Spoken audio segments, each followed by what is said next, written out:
Psaume chapitre 102, prière d'un malheureux lorsqu'il est abattu et qu'il répand sa plainte devant l'Éternel. Éternel, écoute ma prière et que mon cri parvienne jusqu'à toi. Ne me cache pas ta face au jour de ma détresse. Incline vers moi ton oreille quand je crie.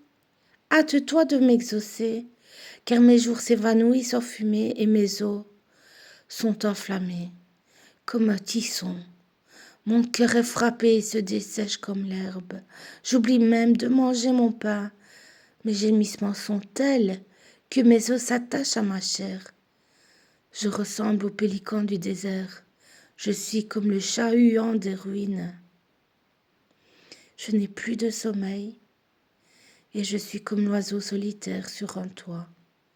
Chaque jour mes ennemis m'outragent et c'est pour moi que jurent mes adversaires en fureur. Je mange la poussière au lieu de pain et je mêle des larmes à ma boisson à cause de ta colère et de ta fureur, car tu m'as soulevé et jeté au loin. Mes jours sont comme l'ombre à son déclin et je me dessèche comme l'herbe.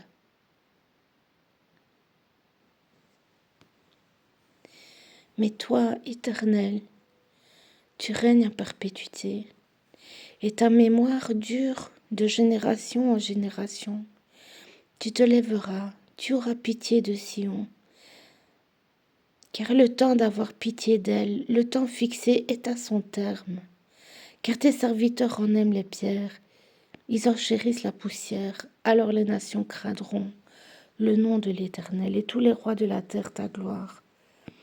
Oui, l'Éternel rebâtira Sion, il se montrera dans sa gloire, il est attentif à la prière du misérable, il ne dédaigne pas sa prière.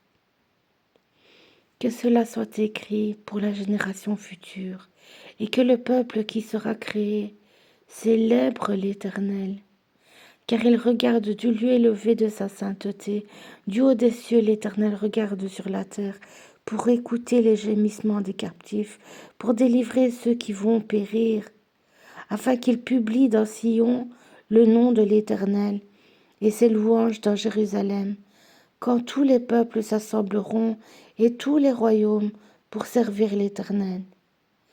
Il a brisé ma force dans la route. Il a abrégé mes jours.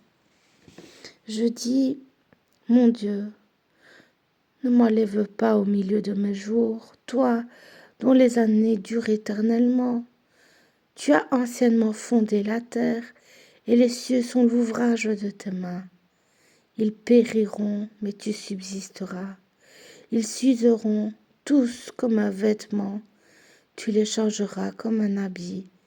Ils seront changés. Mais toi, tu restes le même. Et tes années ne finiront point. Les fils de tes serviteurs habiteront leur pays, et leur postérité s'affermira devant toi.